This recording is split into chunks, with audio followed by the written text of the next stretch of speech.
Lethal. This is Nervous Rex. We're in a hotel room in Kansas City, right by a venue. What's the name of my venue tonight? You're playing at the Riot Room tonight. The Riot Room. Yes. How do I sound? You sound great. Okay. You look great. Thank you. You look great too. I feel great. So what I came in early to see you. We had a little day off. We got to, just have a little nice lunch with the wifey. We went to yoga together. We swallowed our pride and went to yoga, which for a lot of men is not an easy thing to do. Why? Because you might not have an ego like a lot of men, but a lot of my boys make fun of me for going because it's on some like, oh, you're a fucking little bitch. You go to yoga. Do you know what that tells me is that they've never tried yoga before. Pretty much. If you think yoga is something that little bitches do, you have never tried it. Yoga is extremely difficult, and no matter how good you get at it, you can always get better. You can't master yoga. There's no one you could ever meet that has mastered yoga. That's similar to that. I feel like that applies to music, acting. Like there's at no point are you like, okay, I've mastered music now. Right. Like you'll never stop learning. Is jiu-jitsu like that? I know you're into jiu-jitsu. You've done jiu-jitsu before. I did jiu-jitsu and it wasn't for me. Okay, so jiu-jitsu is a thing that I'm very into, and there's always somebody better. There's days where you're. And I guess I haven't. This is a question that I would have for you. Like with yoga, are there days where you're not as good?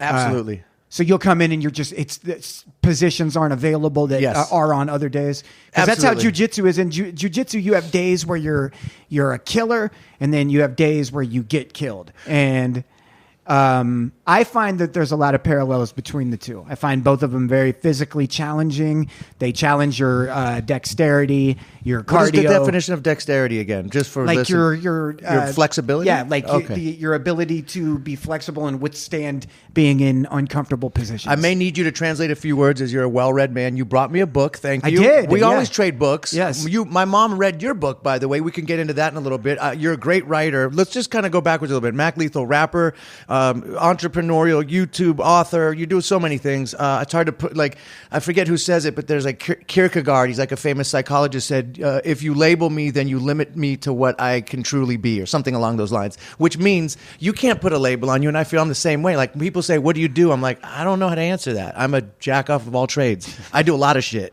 And I don't know what I'll be doing 2 years from now. Sure. So I feel like you're similar in that you produce MTV show. You do a lot of shit. Right. So if someone was to say, what do you do? What's your answer? I think I try to do. I try to be creative for a living. I try to make creative content that entertains and mentally and emotionally stimulates people. That's not limited to rap music.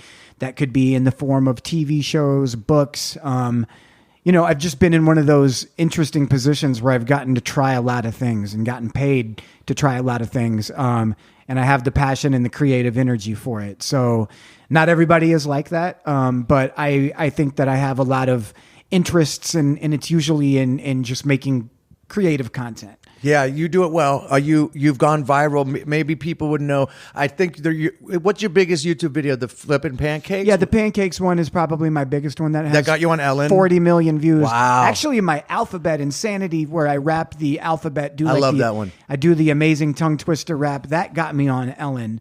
It was that one? That's right. Yeah. And I like the Mozart one too. Yeah, you did like that. That was I remember you great. and we went out to dinner with Rudy Mancuso. Is that how you say his last name? Yeah, that's it. You took me out to dinner and introduced me to him, and both of you posted that. I remember that. Yeah, he loved it. I think I showed it to him, and then he posted it because he loved it. Well, that's I believe awesome. I shared it with him. Yeah. Yeah, man. For me, this whole thing has been. I dropped out of high school.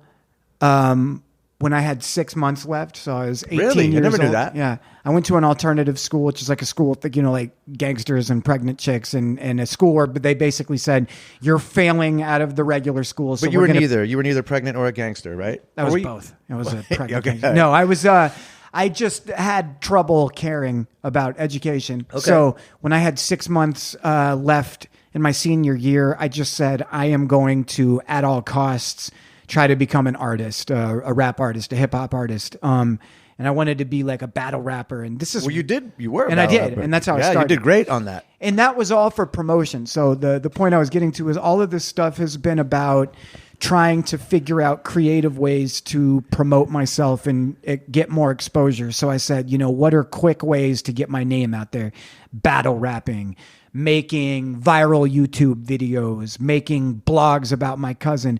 This has all been me not having a record label, not having any money behind me, needing to figure out a way to get promotion and get more exposure to my name. Very smart.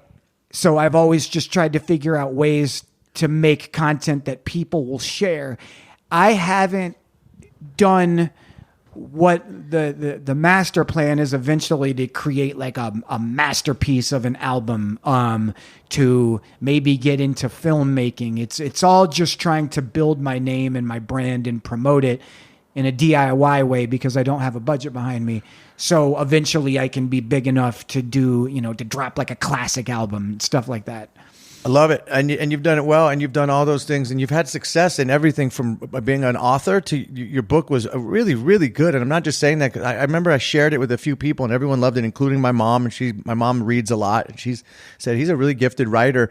Was that the only thing you wrote? Besides, Text from Bennette, that was the precursor to the book. Right. It became a narrative. Originally, it was a blog did that you fooled everyone. Yeah. Now we can talk about that. At the time, sure. I remember it was like, I feel like it was, you were fooling everyone, so we couldn't talk about it. But now you texted yourself and posted the threads, and it was you with your, cousin who acted very ghetto. Right.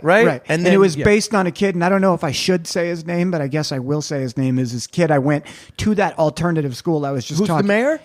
No, shout out to Quentin Lucas. He just Quentin won. Lucas. Yeah, he just won. He's the mayor of Kansas City now. Well, you're the unofficial mayor, so that's there you right. go. Yeah. No, this was there's a kid named Billy Bennette that I went to the alternative school with, and he had like prison tattoos on his face and white hands. Guy? Yeah, he's a white. He was the blackest guy in your school, okay, but he's white. I know that guy. I had one. His name was Greggy Wilcox. I had that. You know guy. exactly what I'm talking about. Rest in peace, Greggy Wilcox. And Billy Bennette, I hope you're alive still. So I made a blog, and I would do these screenshots. And this is right around the time iPhones were getting popular. So like screenshotting text messages wasn't really a thing. So 2010-ish? Yeah. 2011. That's already dude, I'm going to say 2011. That's almost a decade ago. I know, it's crazy. That's fucked up. It's crazy to think about that it's almost been a decade ago. Because we're on the iPhone 10. That's how you can numerically but they skipped one. Oh, they did? They skipped the 8, didn't they? Oh, I don't know. Oh, maybe you're right. Okay. They, I would make these screenshots, and I started it as a Twitter account where it was me sending ignorant, kind of funny text messages to myself, and I would stage these conversations that I was having with my quote unquote cousin. Okay. And my cousin was this illiterate wannabe gangster kid, and I was the kind of well-read, responsible person, even though that doesn't really accurately represent me as a person in real life. But it started getting popular, and I was just posting them on my Facebook page at first, and then I made a Twitter account, and I was just posting it for fun for my friends. And they were all laughing hysterically, like, oh my God, I got to meet this guy. And that's the funniest thing I've ever read. And then I said, well, I'm going to start collecting these on a Twitter account.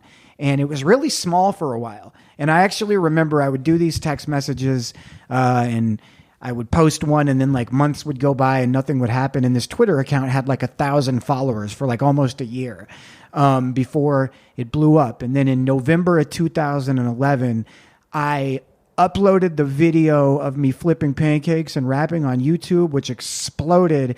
And that got so big, and I got so big in a viral sense, that my Text from Bennette blog just kind of blew up. Was that the plan, or that just happened as a byproduct? I could have never planned that. Right, okay. I could have never have planned to have two things go like globally viral at once. And that's what happened. And these were like two of the... It's a lot different now. See, and it's weird you say it's a decade ago, because like even things going viral is different in 2019 than it was in 2011. You know, YouTube was in such a premature phase then. And I remember like this was the day, in these days, your YouTube channel would get these little trophy icons. Did you ever have a trophy icon where it would say like most viewed video of the day? That. I don't think I ever got that YouTube big. used to have this feature where on the main page of your channel, if you had like the most viewed video of the day, the most subscribed to channel of the week, of the month, of the year, you would have a little trophy on your page. Yeah, a lot of people don't remember this. They took the feature away. Right. So I remember at the time I had the most viewed video of the month, the most subscribed to channel, the most viewed channel of the month.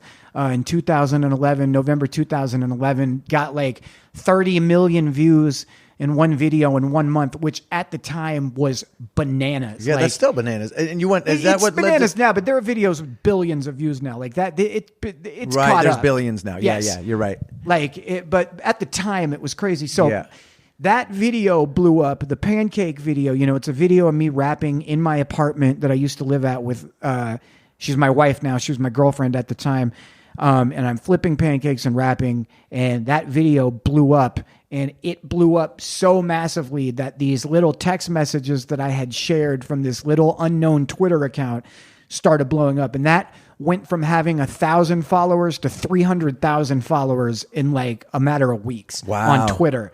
And then it was a Tumblr page too. And that was like the most viewed Tumblr page of the year. Like it was...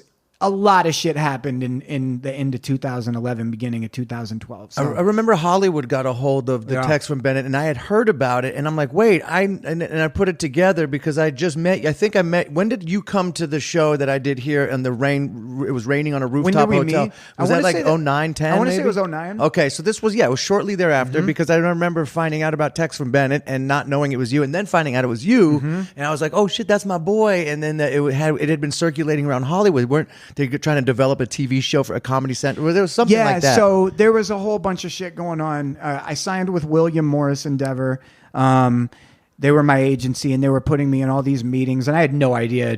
You've been to all those, the bullshit network meetings where it's like, oh, hey, and blah, blah, blah. Okay, 9 times out of 10, nothing happens. Nothing happens. Right. And I remember they flew me out to L.A. I actually did New York and L.A. like multiple times that month, and it felt like I was on the top of the world. I'll never forget the feeling. It's just, all of these people suddenly knew who I was on this global level, and on Reddit, I had the biggest number one and number two thing on the front page of Reddit at the same time. I don't think anybody's ever done that before. I could be wrong though. But William Morris Endeavor hit me up. Every agency, Paradigm, CAA, William Morris, UTA, everybody hit me up. I went with William Morris. I signed with them. They started shopping the blog around. They got a book deal. The book ended up getting optioned into a TV show by a guy named Randall Einhorn. He's actually, did you ever see the show Wilford? Is it Wilford? Yeah. With Elijah Wood, they did like 6 seasons. Yeah, it was a really funny show. Yeah. He bought the rights to the book. FX developed it. They ended up passing on it, which devastated me, by the way. And you know the feeling. Oh yeah, I know you know all the time. feeling. It happens every year. I have a broken heart every year in Hollywood. You get jaded after a while and used to it. So now I just assume it's not going to happen, and if it does happen, bonus. You're lucky enough to even get to that point. For sure. You win just getting there. Dude, and I remember being, they took this book and the text from Bennette book, it blew up.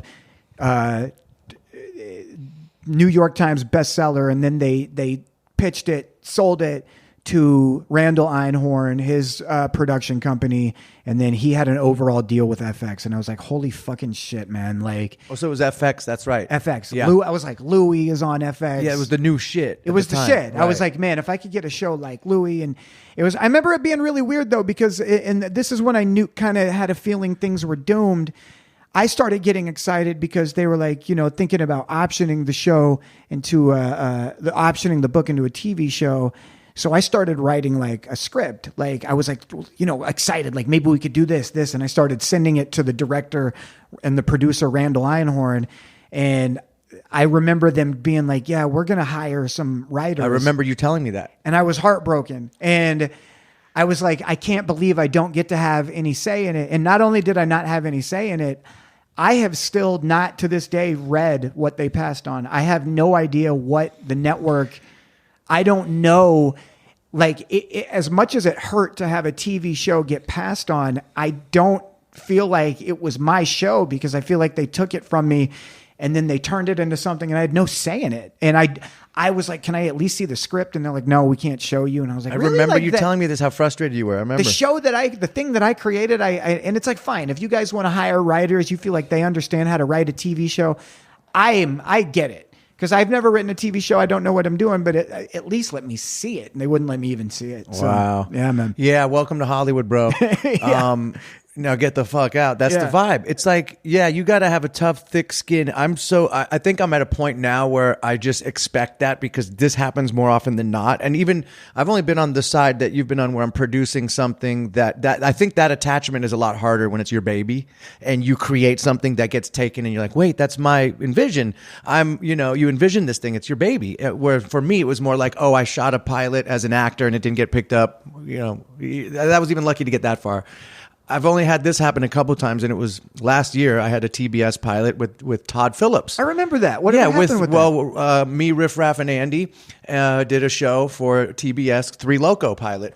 Not the Adult Swim one. That one got tanked. Which also broke your heart. That one broke my heart too because I produced both of them. So man. Yeah. I don't need to go too into it except basically I sympathize because I know that feeling, and that one sucks when you produce something that's you create. It's a lot harder than when you're just like showing up reading lines. So you wrote Text from Bennette. So what exactly qualifies a New York bestseller? What does that amount? It depends. It's just overall, at least from my understanding, because it's not the same as albums. There's, when albums blow up and they're on the Billboard or whatever, there's a different metric that books follow.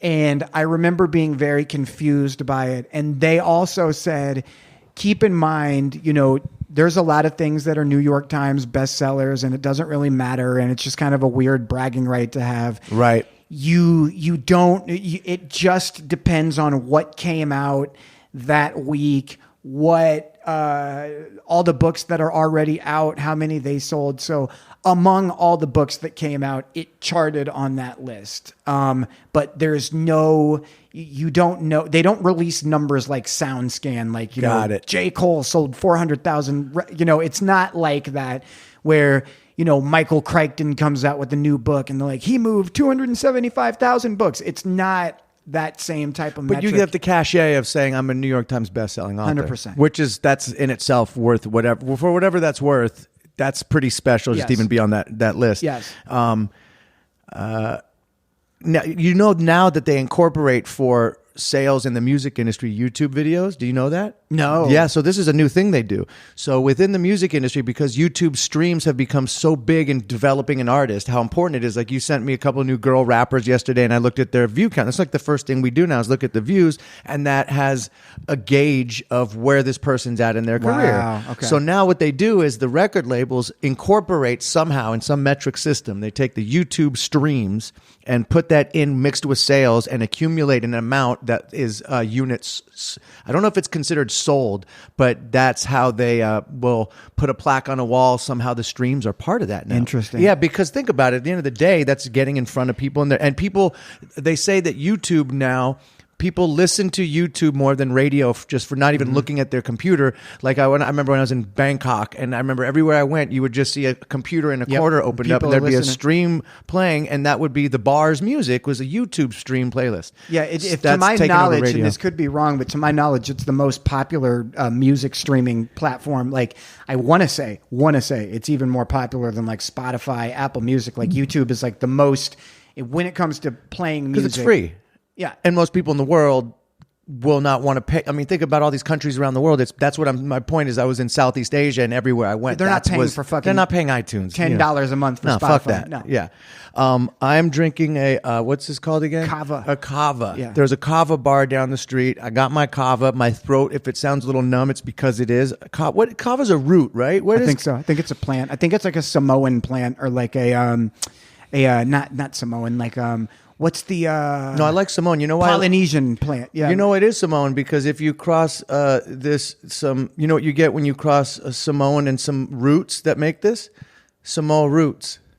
It's a bad joke. I wish we had a camera so they could see me shaking my head at you right now. So bad. So bad. I love that you're never afraid to drop the corny jokes. Oh, dude, that's my MO. You got to do bad dad jokes. Let me, do you have can I have some of that water? Yeah, absolutely. Is there a cup that you haven't used or peed or ejaculated in? No, but you know what? Maybe go. There's no cup. You want to waterfall it? Because I haven't drank I'll just out drink of it. out of Yeah, it. drink out of it. That's a yeah. big... So, yeah, you're very dehydrated. You got to drink a lot of water today. Yeah, I was gonna say I'm feeling the hot yoga session we did. Yeah, there you go. So to explain what's going on, he's drinking water right now, orally. Yep, you hear that? That's hydration, baby. And that's pH water as well. I hate that it's in plastic. As you see, I bring a thermos around because I'm on this tip lately where I don't want to waste plastic, but we are not. If you recycle it, you're not wasting it. Yeah, but it doesn't really get recycled like we think. So okay, anyway. so here, let's talk about that then. About recycling? Explain to me how it gets recycled, because I'm not in the know. Well, basically from what and I don't know, I have no idea, but from what I heard, whenever you put your shit in LA in the blue recycle bin, at the end of the day, most of that shit doesn't get really separated like you think it does. It kind of gets all dumped in the end into one thing, and it's not as simple as it goes there, the garbage goes here. I feel like it spills into one mess, and sometimes it does, from what I heard. But again, this is just my friend Rick in the recycling business. I don't know. But I was recently in Indonesia, in Bali. I'm just a Southeast Asian traveler. I was in Indonesia, and after the rain there, all the garbage goes out in the ocean, and then the waves crash the trash on the beach. And I was on this beautiful island that I've been to a few times on this part of Bali, and there was all this plastic on the beach, and it broke my heart. Like, it fucked me up. I remember you couldn't step 1 foot without stepping in plastic. Like someone, it was like a plastic kid shoe, and then it was a toothpaste, toothbrush, and there was this, and it was just so disturbing that now I'm hyper cognizant of my plastic use. Like, even when I got this to go in the kava, I then they had paper cups, and it was too late because she wasted it, so I wasn't going to be like, put it in the paper cup. So I'm very aware now of plastic and how much we waste it. Sure. It's fucked up. Glass is easier to melt down and recycle. Plastic isn't. Okay. It's fucked up, man. But what can you? It's not our fault. It's the system we're in. So there's not much you can do about it. Okay.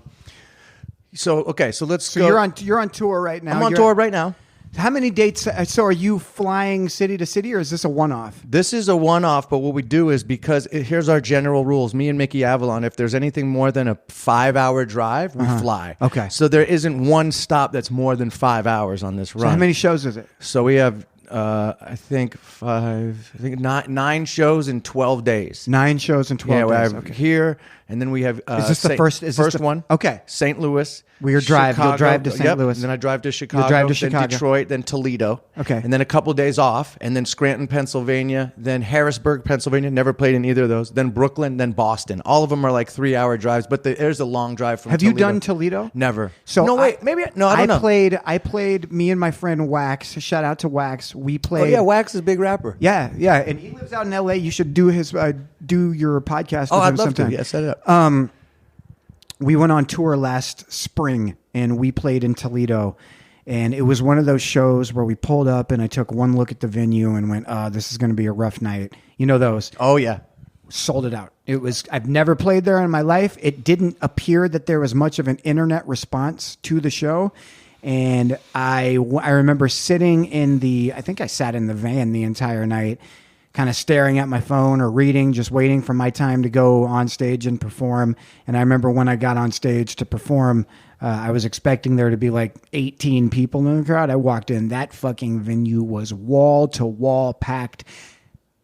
Fans knew every word to every song. It's a good feeling. Yeah, it's a good feeling to play in a city where you're unsure of how it's going to go, and then it goes great. So what regions do you think do you notice? I know for me and Mickey, we do pretty well from the Colorado Rockies west. We kill it, like 600-700 sold out. And then the further east we go, it gets thinner and thinner. And then by the time we get to the south, it's real thin, like maybe 200 people. The southeast is the worst for me by far. Me too. If I go to I won't perform in Florida more than once every 3 or 4 years, and then when I do, it's still pretty bad.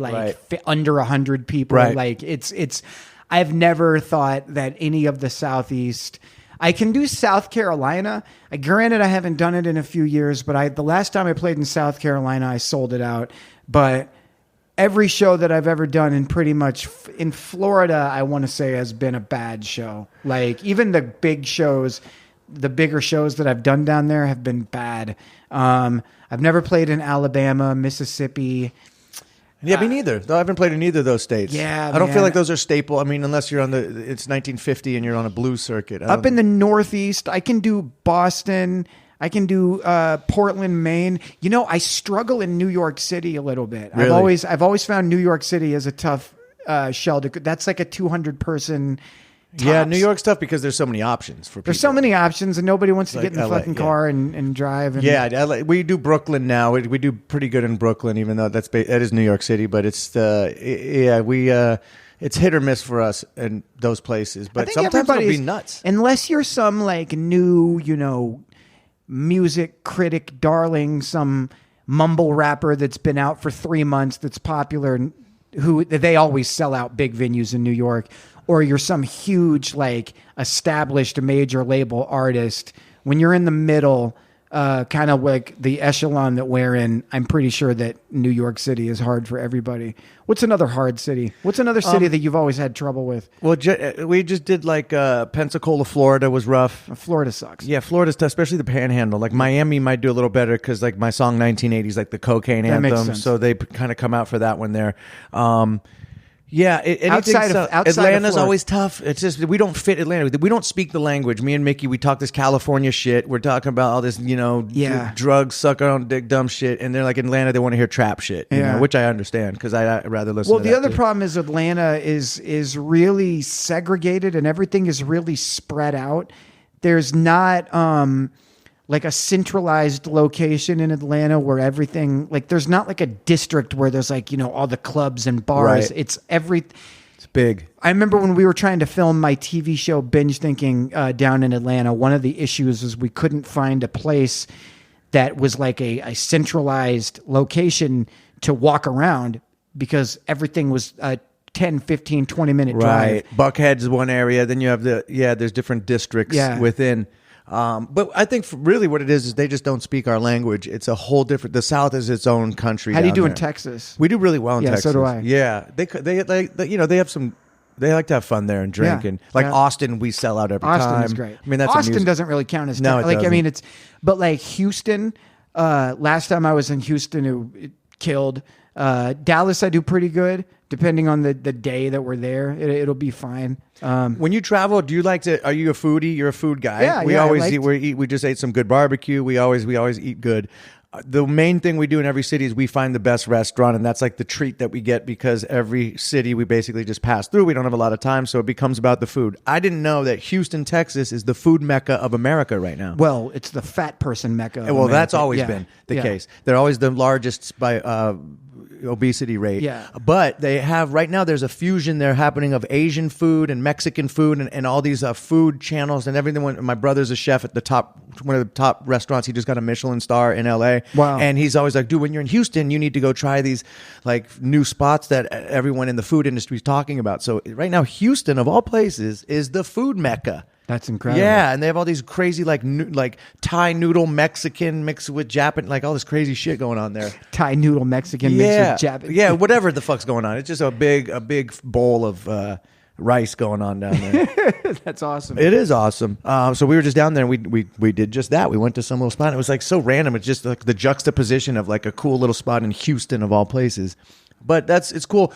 We go in the trenches. Here's one thing that like I tell my agent and all these Hollywood people that think they know what's going on. I'm like, look, dude, I'm going through the country into the trenches of America. I know really what's going on. Like you people in LA think that in New York, you think these flyover states, you know what they want to see. Like you watch like these late night shows where they're like offending middle America. It's like, don't you know that those are the ones that are like that you guys don't know what the fuck's really going on. So I feel when I tour through the country, I get a real good pulse of what's really happening. So, and I go back home, I'm like, oh, I know what slang is being used. Like, for instance, I mean, this happens everywhere and you're used to it, but like, I notice all the kids say, snap, can I get a snap? And even if it's not for Snapchat, they still say snap. You know, you just learn the lexicon more when you get out of LA, New York. Right. Because there you're in such a bubble of sort of, it's such a taste making place that but then you go outside and you go through Texas, Midwest, Kansas City, and you're like, oh, you get a pulse of what's really happening. I think that's important as an artist to digest all that shit. Don't Definitely. you? Because if you're just here and never did that, you'd just be writing, you don't know what's going on. Dude, I think that my bread and butter as an artist has always been, honestly, I do well on the West Coast and some parts of the East Coast, but I feel like the biggest portion of my audience is the Midwest, Texas, Colorado, Milwaukee, Chicago, places that aren't necessarily where all the tastemakers are from. I'm more around like average people. That seems you're the to blue be, collar rapper. Yeah, I would say so. And they relate to you. Yeah. Because you're one of them. And I get that. And I think me and Mickey are more of a novelty. Like these Hollywood guys, you know, with their Hollywood tales, even though it's very exaggerated, I think that's the allure. But yes, you got the Midwest on lock. Who else? Tech Nine, big rapper from here. He's from the here. biggest. Yeah, the biggest, for Mac sure. Dre was killed here. I was at his grave recently in Oakland. Yeah. So that was heavy. Went to his grave. He was murdered here. He was murdered here. Man, that's heavy. He was murdered by a guy who is Fat also Tony? Fat Tone, and he's dead too. Oh shit! Was Yeah. that a rebuttal? Yes. Not a battle rap rebuttal, No, but a murder. no. rebuttal. Oh, That man, was that's heavy. That was so Fat Tone. I don't know if I'm speaking out of school. So if I am, I apologize to anybody that hears this that may know a different detail than I do. So I admittedly am maybe not 100% well versed on what happened, but to my knowledge, there was a song or something that was supposed to be recorded, something about money or working together, and it went sour. So Mac Dre was killed on, I want to say, Highway 71 out here by Fat Tone, who then was killed, I believe in Vegas, by a guy named Mac Minister, who was friends with Mac Dre. I think I have this right. Okay. So, one very famous cult following having rapper that was beloved by many people, and then another up and coming talented artist dead for honestly For nothing. At the end of the day, nothing. Yeah, that seems to be. It feels. How long was that? 90s? No, that was like 2000s. Early 2000s. Early 2000s, and then he blew up even more after. I feel Mac like, Dre? Yeah, on Mac Dre. a worldwide scale. Drake popularized him. People loved Mac Dre, man, but like after he died, and this is so unfortunately frequently the case with a lot of rappers, he was just embraced so much after Immortalized. he died. Yeah. And it sucks because you're like, he didn't get to enjoy any of that. I mean, Right. he had fans. Don't get me wrong. I mean, he really did have fans, people that loved him, but he was just elevated to like deity status after Yeah. he died. And you hate to see that. And yeah, and to get back on something you kind of brushed over, Tech Nine, not only is the biggest artist from here, he's one of the biggest independent rappers in the world, arguably. I mean, I think by like record sales and ticket sales, I think he's one of the biggest, at least independent artists. Yeah, he has like a Andre Nicotina cult following, and not only that, even bigger, but he has that lane, whatever that lane is, where it's like suburban white girls know all the songs and come out, and it's something A lot of happened. like juggalo type people. Yeah, like, that's true. That too. And also, basically they he I believe I read that he tours more than anyone else. He had like 300 shows a year. That's and I know from going on the road, like that's a lot. Fucking That's too many, crazy. yeah. Does he? You can't drink every night. He's in his 40s now, I imagine. I have no idea. If I spoke on his drinking and partying Right. life, I would be speaking out of turn. Well, because I have to pick my battles. Like, for instance, I look at this schedule of 5 shows in a row. I'm like, well, I'm not drinking 5 nights in a row and sitting in a car for 5 hours the next day in the summer through the Midwest. when you try and knowing, and I'm knowing you, I'm guessing that you've done that before. Oh, because yeah. I've had tours where I got fucked up every night. Oh, yeah, absolutely. And it starts to take a toll, Oh, man. dude! You look in the mirror at the end, and you see the aging, and Yeah. it's fucked up. Your temper becomes very short. Yeah. You're tired. And then, the road becomes a grind. And no matter how good the shows are, after a while, you just want to be home. You don't care anymore. You like all the exciting, fun crowds in the world aren't going to make a difference. If you're worn out from partying and tired. And, the other thing on tour, at least me, I know a lot of people do, especially on a long tour, I'll get eventually at one point, usually get sick. I'll get like some cold or something midway Shaking through. a lot of hands and all that shit. Yeah. On the tour I did last spring with Wax, I had a fever, like bad fever when I was on stage in Florida. So I was not only playing the worst show of the tour, but I was sick as a fucking dog on stage. I'll never forget it. Why do they say sick as a dog? I don't know. Because are dogs really sick? I don't know if dogs. That's a weird one of those ones you just really don't think is. about. Like, where did that come from? I don't Who know. made that metaphor up? I'd Google it, but I don't want to be rude. No, and it's okay. touch It probably comes from England, as most do. Here, I'm going to Google it. Yeah, Google it. It's okay. let's I see want to where learn sick- together. Sick as a dog. Not sick as a cat. Usually a lot of these terms come from Old England, and a lot of times they come from prison. I know that much. 1705, probably in Europe. England. Oh, okay. So the phrase sick as a dog is credited as first being used back in 1705, probably in Europe. In this time period, dogs were not seen as the human companions they are now. Back in these days, disease and misfortune was easily blamed on stray dogs as it was anything Right, else. there were sickly dogs running around the old shires of England, you know? Wilford Brimley was picked. Yeah, I get it.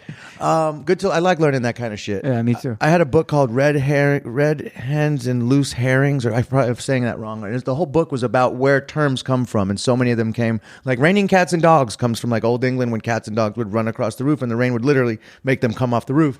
All these terms are often from England, and I'm imagining that one as well. Okay, so let's also talk about something else. Now you have a couple kids, beautiful children. When you go on the road, is it a lot harder for you to be away now that you have a family? I imagine. I don't know what that feels like. I could imagine, because it's just hard enough for me to be away from home without anything. I don't even have a dog anymore. That I miss home, and I don't have a couple of kids waiting. What's it like going far away with a couple of beautiful children going, where's daddy? It's like you're going off to war almost. Yeah, it's very rough. I would say that any touring artist that has kids that or he or she, I don't want to say he or she is involved Very with politically correct. at home. Well, but it's also It's true. There's a lot of girl rappers. I would say it's not fair because I imagine as a mother trying to tour. That'd be even harder. Yeah, for sure. So that's why I'm saying it, not to Right. be politically No, correct. it's Just I think it's fair. Right. But it's really tough. It's tough. It's so tough that since the kids have been born, my touring has taken a bit of a backseat, and I don't do the tours the way I used to.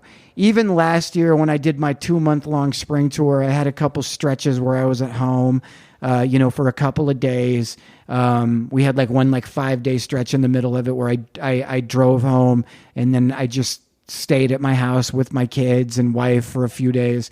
And it's rough. It's I can't handle usually longer than about 10 days, 10, 15.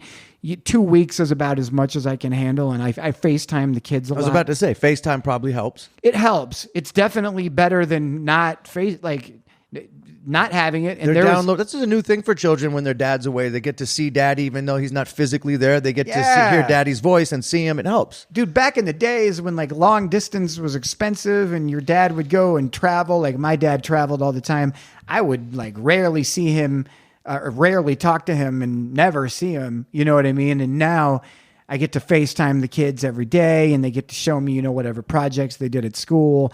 But it's rough, man. It's a really tough thing because you feel like you need to be at home because you want to be responsible for all the things that they experience in their life. And even though my wife is a fucking star and absolutely kills it with raising them and making them food and getting them to school, and it goes off without a hitch, it's still just, for me, it hurts. So you just want to be there. Yeah, I imagine now that, I do the same thing. I can't go for more than, I'll split up the tour for 10 days, 12 days, something like that, and go home for a couple weeks and go back out. Now, throughout the history of time, man had to go out. You're going away to pay for the house and food in their stomach and their school, so you've got to do it. So it's not like you're just leaving them. They understand that, I imagine. They understand that, and I understand that, but it doesn't make it any easier. I mean, in a lot of ways, it makes it harder because you have to do it. Right. It's not like you're choosing to do it and it's fun. You're going, I have to. It's my responsibility to provide. And then, the other thing for me is I get paid well. So it's like I'll sit down with my wife and be like, here's the routed tour that my agent put together and it's this many dates, and it's just, we'll crunch the numbers and be like, fuck man, that's good. That's good money by most people's standards. Absolutely. 1 or not, maybe even 2 years salary for most people to be gone for, 2-3 weeks. I used to, when I was on the come up in all of my 20s, from, being 21 until probably 31, I spent a good decade of my life. And man, there were years where I would tour for 10 months a year. Like I have gone on, I had like, I want to say 2006, 2007, 2008, all the way to about 2013 when my son was born. I would do, 6 to 8 to 10 sometimes months I would just do fucking nonstop shows. It eats you up. It eats you up. And I hit an age where it's like, I have so many different sources of income now. And it's a different era, man. Like in those days, you could just go and do shows all the time. And now there's so many people trying to tour. And it's like, it just makes less sense to do it like that. And it makes more sense to, do like one tour a year. So I'll probably do a tour in October of this year and probably go out for 2-3 weeks and then be done with it. And the money will be good. And that's, and then I'll do one-offs throughout the year. Like I'll always do like spot dates, 2-3 shows here and there. But man, those 2-monthers, those are a thing of the past. Now, let's talk battle rap a little bit. I'm a big battle rap fan. Not as much lately, and I don't think you are as much either. I feel like it jumped the shark, so to speak, in that it's not what it used to be. It's become a little corporate, and I feel like it's how many more gun bars can you listen to? But I'm a battle rap nerd. It was my soap opera for the last decade. I was really into it when you were in grind time doing your thing. How did you get into battle rap? How did you even open that door? Like, how does one go about becoming a battle rapper? When I started out, I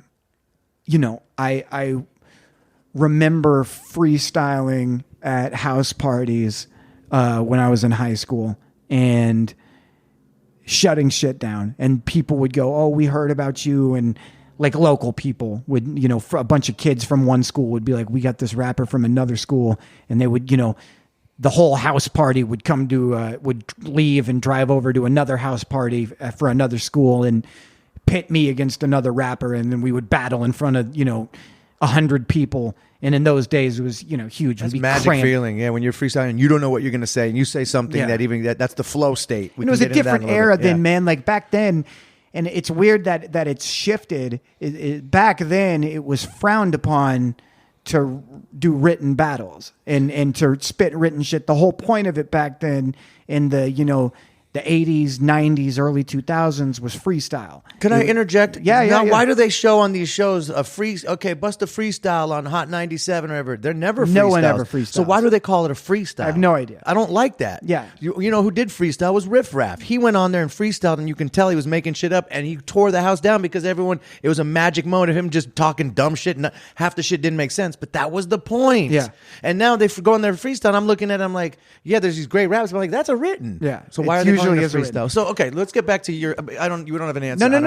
You're so I would battle. I would do these freestyle battles, and I remember just at that time, battling was becoming popular, and like you heard about the Scribble Jam battle, and that Eminem got discovered by Dr. Dre because of the Rap Olympics, and like they had the HBO Blaze battle. With that Idea one where he battled this dude. Did you ever see the HBO Blaze battle? Is HBO a rapper or the network? HBO? No, the network. Oh, HBO had a series, not a series. It was like a movie that they put together called the Blaze Battle, and it was a tournament where they had like 16 of the best rappers from all over the country get together and battle in like a bracket, like a Grand Prix bracket in one night. I don't remember that. And it was dope, man. It was like nothing like that existed at the time. And then they had what year was this roughly? 99, I want to say. Okay. Yeah, like so you heard about Eminem getting put on from battles. So it's like at the time, winning a battle tournament was the way to get exposure. So I focused all my energy on like learning how to diss the shit out of people freestyle. And I went and entered Scribble Jam, which was like this prestigious rap tournament in Cincinnati where, I mean, dude, almost everybody that was in grind time came up under Scribble Jam. Right. Like, I hear it referenced all the time. And I remember watching some old videos. All those kids, and I'm not saying the word kids to demean them, but like when you talk about Iron Solomon, Thesaurus, Illmaculate. Disaster too? Disaster. I don't know if Disaster was ever in Scribble Jam, but I know that he came shortly after. Well, he came up watching Scribble Jam. Like that's part of his the roots. culture, right? No Can Do. I don't know if I said Thesaurus, but like all those guys, Awkwards, all of us came from the Scribble Jam era. So it was like, I still remember in 2005, I didn't even want to battle, but they made me battle. Like it was a part of an agreement that I got to perform at Scribble Jam. They made me battle, and I battled Immaculate in the finals. And that's the first time anybody had ever heard of him. He came from nowhere, and he was like this 17-year-old kid. Actually from Portland. Yeah. Right. And nobody had ever heard him. And he was still He's good. a kid. He's still around. He's amazing. Yeah, he's great. And just by the way, and I don't know if I made this clear, all the people that I just listed that came up like watching and being a part of Scribble Jam are all incredible. And they in my opinion, started... Was Kid Twist in the Scribble Jam? Yeah, he was.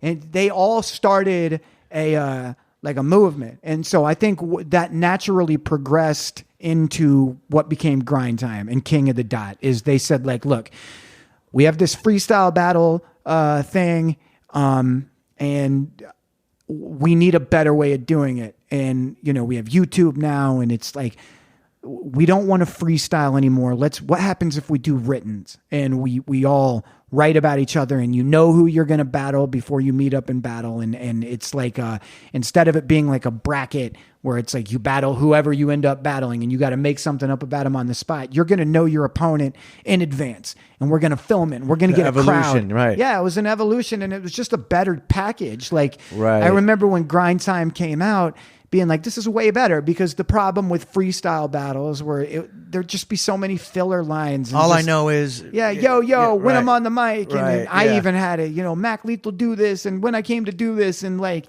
everybody has those little crutches. I'm a nudist Jewish dude who listens to Judas Priest. And yeah. That was off the top. That was a freestyle. I chew the beat. I'll meet you at the screw beach. your I'll feet to fuck the your ground. dad and while watching Screech. But I'm saved by the bell.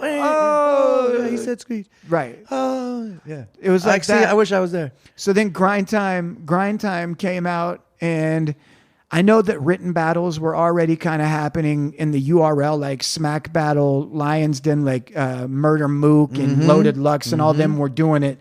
And that you could see that shit on YouTube. But I think, in my opinion, it really started to take off with Grind Time. Oh, yeah, I agree. And what about 1 minute, Mozzie? See, yeah. That league, too, was 1 minute. Yeah. And it was still freestyles back then. It was Homie Hom and Piff James and against Disaster. And it was like Madness and Madness is Madness. That's a good name. And Critical and Madness. Yeah, Critical and they were Madness. Great. So there was like these duos of characters that were just like these enigmatic. And then I got so into it, I became friends with all these guys. And you separately from all that, but I became friends with, all these dudes through Andy Melanakis, and I went and did a Grind Time battle. That was a spoof, and it got all these great numbers because it was like, oh shit, these guys. And it was Frank Stacks and L Money. Okay, and L Money. That's in an alleyway in Oakland, and it just got. I think it's the highest rated Grind Time battle ever. It's like a 98% thumbs up. Great. It was great, but it was a spoof. We spoofed it and wrote it and. But anyway, yeah, I was really You into said it. me and Andy are the white, conceited, and hollow. I remember that's such a good line. Yeah. No, man, like and that Hollow's was staying at my house right now. Yeah, that was a good era. That era of battles was when Grind Time. Fun, man. It was fucking the world awesome. was fun there. This was before a lot of mass shootings, before social media got too crazy. I feel like it's parallel to what's going on outside of battle rap. Everything's gotten whack. Yeah. Everything's gotten too, I don't know what it is, but I feel like, I don't know if it's that I'm older or shit got whack, but everything seems to be in a weird place with so many things that I feel like it's not just battle rap, but I look back fondly at that era, not just of battle rap, but of mid to, even up to early 2000s. It was a different world. Like the craziest shit that would happen would be like Britney Spears shaved her head. Oh, right. Charlie Sheen lost his mind. He's going on this tour. Oh, now it's just like, yo, shit's crazy. Does that make sense? Yeah. No. It's a weird time for everything. But when Grind Time came out, I just remember battle rap, freestyle rap started to kind of jump the shark and had run its course. And then all of a sudden these YouTube videos started being uploaded.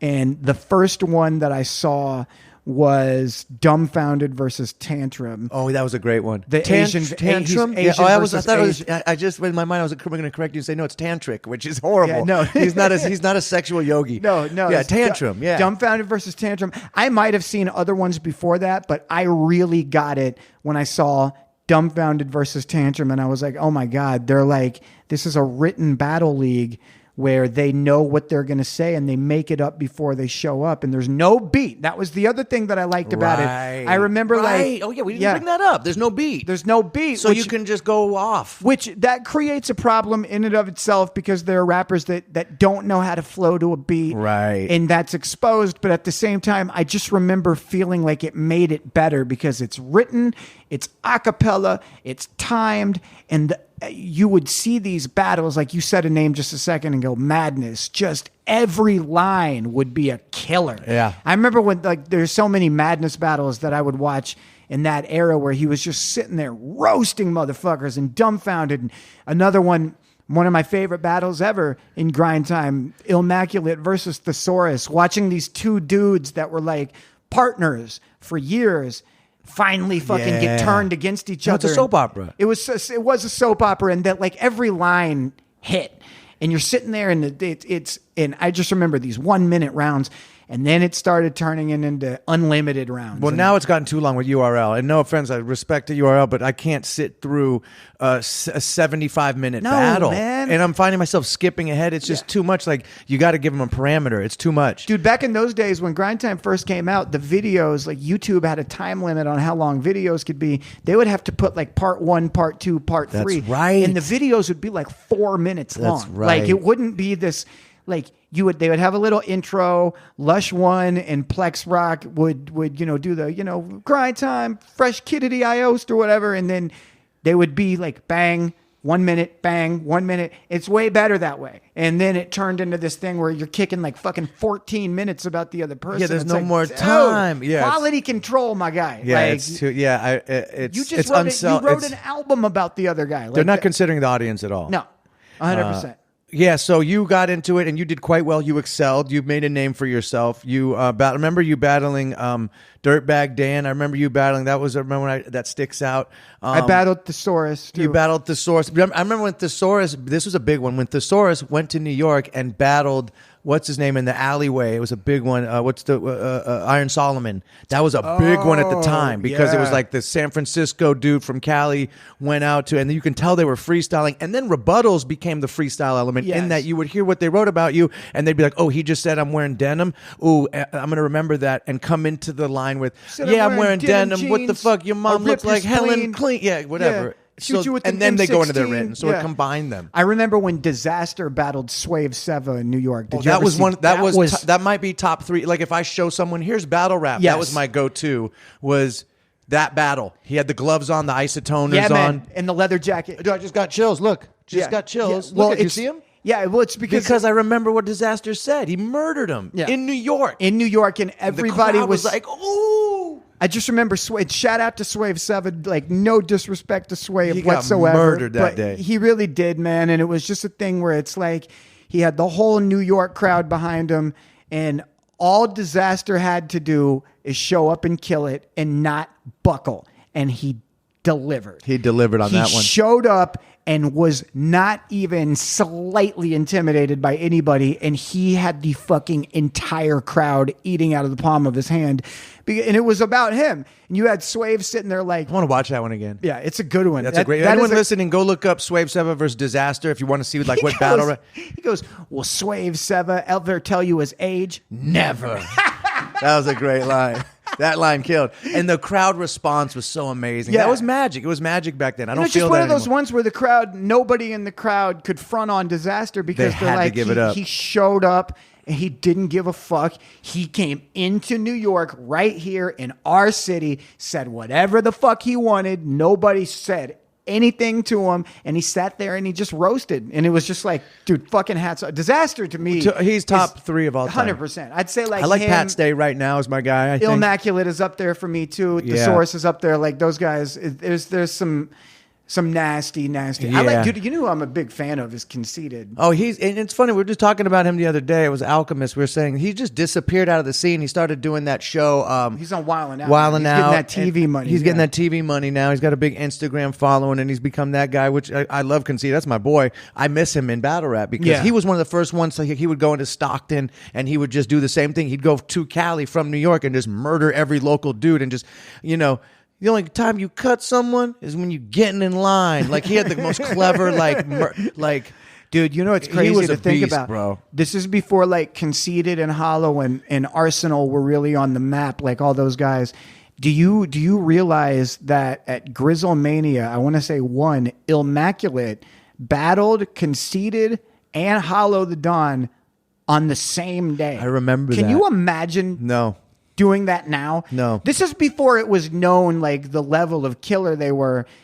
Think about how crazy it would be to say that, like, I'm going to battle Hollow the Dawn. No, that's crazy. And That's Conceited in one in day. the No, same you just day. even do that in a lifetime. No. What about Mosh Gelton? Remember him? He Dude, was the I know the Florida guy. name. He I don't was like know a if- funny white boy, and then he Okay. got too fucked up. And I remember, like, dude, this was my soap opera. Like, couldn't wait. I checked the feed every day, Oh, me refresh. too. Now it takes a lot for me to go look at a battle rap. Yeah. So you did your thing in battle rap. Like you said, it lended to your bigger picture, which is your branding of Mac Lethal, which is done great. When you went into battle rap, was that planned or was that more just a passion thing? No, man, it's always been a plan for, and I don't even think it's getting closer and closer to where I feel like I have enough of an audience that I can start releasing the type of ultra creative shit that I want to release. But everything up until this point, the way that I do my YouTube videos, you know, I have almost 3 million subscribers on YouTube. Every video does about 1 million views right now. And it's like I do this brand of video where I read people's emails and they wrote songs and I'll rap their song for them and then I'll rap my opinions on what they said. I do that type of shit, and it's all about building this audience, and then I'm going to go completely batshit and start dropping like really creative kind of next level interesting content. But all of this, from the YouTube to the blog to the battle, has just been me figuring out creative ways to promote my brand. Which you're not done yet. I see you. That Hollywood shit ain't over for you. No, Especially if no, you no, move no, out there. yeah. You're gonna have another big thing happen. I already know it. I've always felt like this is going to materialize in my 40s, like, which I'm not even 40 yet. I'm Right. 37. I've never been like, you know, because people will be like, oh, you're fucking, how does it feel like, you know, you're on the way out and your career is slowing down? I'm like, nah, man, like, this is, first of all, statistically, if you look at my analytics, I've never been bigger or hotter. Well, you can't listen to that. That's probably online people talking Well, shit. yeah, and they all talk shit. Of course, that's going to be hate coming. But I have always felt like this was going to take a really long time, and I was going to finally drop whatever, and I'm not even sure what it is yet. If it's an album, if it's some sort of TV series, some sort of educational rap series where I, you know, talk about. I like that. Well, that's one of That's the things. big. One of the things I want to do is, like, you know, talk about the origin of Sick as a Dog and do raps like, Yes. why do we say bless you? Like, Well, I want to do a song with you for that. we'll do That's that. great. That's similar to the kids album I did. I'm teaching, but I'm teaching 5 to 7 year olds. So Sure. I think this feels. Correct me if I'm wrong. Like something a little bigger than like a kids album. and more for like geared towards anybody, but just like, Right. I'm not necessarily passionate about making a song that blows up on the radio like Macklemore or ASAP Rocky or somebody. Like, this has always been about delivering information that enlightens people and emotionally and mentally stimulates them. So at some point, it's all going to gel together, and I don't want to say the word masterpiece because it sounds pretentious, but like the thing Your that magnum opus. the thing that I'm going to be most known for, in my opinion, has not happened. I yet. agree. And I'm not sitting there like with some delusions of grandeur, like, oh, I'm gonna win a Grammy. I don't think that that's gonna happen. I don't think I'm gonna win a Grammy or an Emmy or an Oscar. I don't think I'm gonna have a platinum record. But I do think I'm gonna do some sort of very interesting kind of hybrid rap, video, audio visual content, and it's all going to make sense, and there's going to be a singular voice, and it's going to be some next level creative shit. And all of this has just been 2 decades in the making of building a platform that I could deliver that to. Agreed. Can I make this about me for a second? Yes. I'm a platinum rapper. My dick went platinum recently, What? so I have a platinum. Congratulations. So I have a plaque on my Dude, wall I that didn't know sold that. 1 million copies in crazy. 10 years. It took to sell 1 million copies. you So still while have you're a- a New York Times bestseller, I'm a platinum rapper, and the whole thing was I was rapping as a side joke. So the fact that that even happened is hilarious. That a fortuitous event like that happened by not designing it is a lesson in life that the shit you don't try and do is the pop off shit. So just my- like my you weren't dick- going to do your shit, like the text from Bennette. Look what happened. You weren't trying to blow that up. Anything I've ever blown up has the things that I've tried my hardest on and put all my effort into, like, and just put all the chickens in the basket. Those are the things that did okay. And let me, The stuff that I was just like, I'm gonna fuck around, and that's the shit that always fucking takes off. And we're at 59 minutes. So we're going to wrap it up with this. Charles Bukowski left 2 words on his grave with a set of boxing gloves. Do you know what those 2 words are? I always talk about this. No. Don't try. And I didn't know what he meant, but now I know what he means. Now you know what That's he means. what he means. Because you got to try. So there's this whole thing of the flow state, and like you know, if you do enough preparation work, you can go into a zone creatively where you go into this creative space where when Steph Curry's hitting threes, or your boy, what's the quarterback of the Chiefs, Patrick when Mahomes. Patrick Mahomes is in the zone and he's not thinking, he did enough preparation to get to this point where he could just go into a zone creatively. So I feel like that's what he means is don't try. You don't need to try if you're the shit, and you can do something that you put in enough preparation for. You can go into autopilot, and that's what I think the zone is. I think that's what he means. Mac Lethal, you're the man. Where do people find you on social media? Just everything is Mac Lethal, MacLethal. Google it, and then whatever social media you like, I'm probably Mac Lethal on that. Love it. Love you, brother. Love you Thanks too, for brother. doing this. Thank you, man. All right.